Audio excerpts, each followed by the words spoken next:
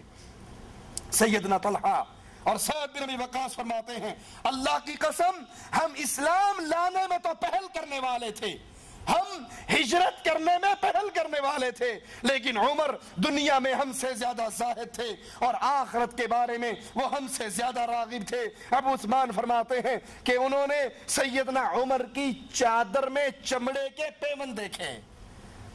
یہ کہنے والوں کہ عمر نے علی کی خلافت کو چھینا تھا, غصب کیا تھا. کبھی یہ تو سوچو عمر نے اگر خلافت کو غصب کیا تو اپنے لیے کیا بنایا, اپنے لیے کیا اکٹھا کیا, اپنے لیے کون سے آرام کا سامان پیدا کیا.